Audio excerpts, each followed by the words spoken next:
Halo, selamat pagi. Bagaimana kabarmu anak didik kami? Ibu harapkan kalian semua sehat ya. Baik, untuk anak didik kami, sebelum kita memulai pembelajaran pada hari ini, kita buka dengan doa. Baik, kita berdoa dalam nama Bapa, Putra, dan Roh Kudus. Amin. Tuhan Yesus, terima kasih atas penyertaan-Mu, berkat-Mu kami rasakan pada hari ini, dan kami akan memulai pembelajaran. Kiranya Engkau selalu menyertai kami demi Kristus Tuhan kami. Amin. Dalam nama Bapa dan Putra dan Roh Kudus. Amin. Baik, untuk anak didik kami, pembelajaran pada hari ini masih di dalam tema 1, subtema 2. Ya, masih dalam tema 1, subtema 2. Namun untuk materinya adalah PPKN. Tetap bersama Ibu Astika Hutajulu. Untuk anak didik kami, untuk pembelajaran PPKN pada hari ini, yaitu penerapan nilai-nilai sila keempat Pancasila, yang sebelumnya sudah kita pelajari di minggu lalu untuk penerapan sila pertama, kedua, dan ketiga. Untuk nilai sila keempat di sini, sebelumnya Ibu mengingatkan dan pasti kalian sudah mengetahui untuk bunyinya, yaitu kerakyatan yang dipimpin oleh hikmat, kebijaksanaan dalam permusyawaratan perwakilan. Ya, untuk sila keempat sudah sering kita bunyikan ya, kita ucapkan pada upacara bendera yang sebelum pandemik ini kita laksanakan setiap hari Senin ya. Dan untuk lambangnya pasti sudah kamu ketahui, yaitu kepala banteng. Untuk anak didik kami, dalam sila keempat ini mengandung makna ya, mengandung makna pemerintahan dari rakyat, oleh rakyat, dan untuk rakyat. Jadi itu maknanya ya, pemerintahan dari rakyat, oleh rakyat, dan untuk rakyat, dengan cara musyawarah ya, musyawarah untuk mencapai mufakat.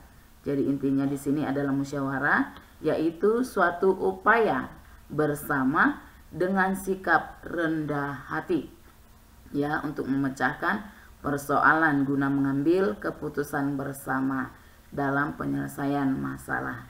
Jadi itu ya yang dimaksud dengan musyawarah, suatu upaya bersama ya, untuk memecahkan persoalan dengan keputusan bersama juga.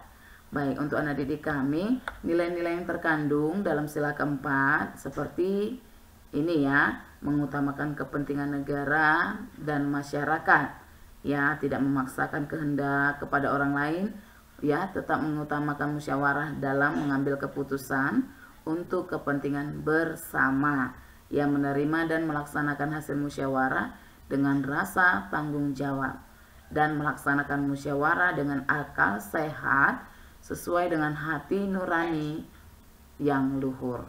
Jadi intinya tetap pada musyawarah ya, pada musyawarah dengan contohnya seperti ini ya, musyawarah mengadakan kerja bakti ataupun diskusi kelompok yang diadakan di sekolah ya, yang pada saat ini belum bisa kita laksanakan karena pandemik. Baik, untuk anak didik kami, dalam salah satu pengamalan sila keempat Pancasila adalah pemilihan umum ya, pemilu yang sudah sering kita lihat sendiri ataupun kita dengar. Bagi yang belum melaksanakannya, belum bisa mengikuti atau melaksanakan pemilihan umum, di dalam pemilihan umum ini adalah proses memilih seseorang untuk mengisi jabatan-jabatan politik tertentu.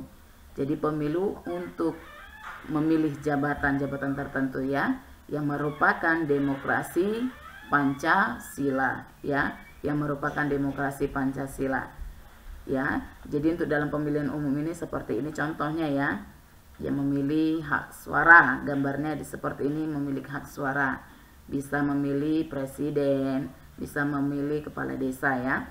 Oke, untuk anak didik kami, di dalam pemilihan umum, di dalam sila keempat Pancasila, di dalam kehidupan sehari-hari kita, seperti inilah contoh yang bisa Ibu sampaikan ya. Melakukan musyawarah, tetap pada musyawarah tadi untuk menentukan jadwal ronda di lingkungan. Itu kalau kita lingkungan masyarakat ya. Jadi kalau untuk mengikuti pemilihan umum, seperti tadi Ibu sampaikan, pemilihan presiden ataupun pemilihan kepala desa ya, itu untuk kehidupan negara, tetap untuk di masyarakat. Lalu pemilihan ketua kelas dengan tertib, itu untuk lingkungan sekolah. dan tidak memaksakan kehendak dalam suatu musyawarah yang diikuti. Bisa di rumah dalam menentukan tugas ataupun jadwal, ya, misalnya bertugas untuk menyapu ataupun mencuci. Nah, itu dia dalam tetap menentukan, ya, menentukan jadwalnya ataupun menentukan siapa-siapa saja. Baik, untuk anak didik kami, demikianlah pembelajaran PKN. Tetap, ya, Ibu harapkan kalian semua mengerti dalam penerapan nilai-nilai sila keempat. Jadi Ibu harapkan dengan tugas yang Ibu berikan pada saat ini bisa kamu terapkan juga yang sudah kita pelajari tadi. Ya, ada 2 soal, namun ada 2 bagian di sini. Dengan membaca, ada keterangan di situ, ada 3 pilihan A, B, C, ya. Kemudian kamu tentukanlah pernyataannya yang sesuai atau tidak sesuai dengan nilai sila keempat dengan menjelaskan jawabanmu. Jadi jawaban ini kamu tuliskan di dalam buku tugasnya, ya. Kemudian perhatikan kembali untuk soalnya juga akibatnya, ya. Tetap dengan menjelaskan apa akibat yang terjadi jika tidak ada penerapan sila keempat Pancasila pada kegiatan tersebut. Baik, untuk anak didik kami, selamat belajar, ya, selamat belajar dan terima kasih. Salam sehat.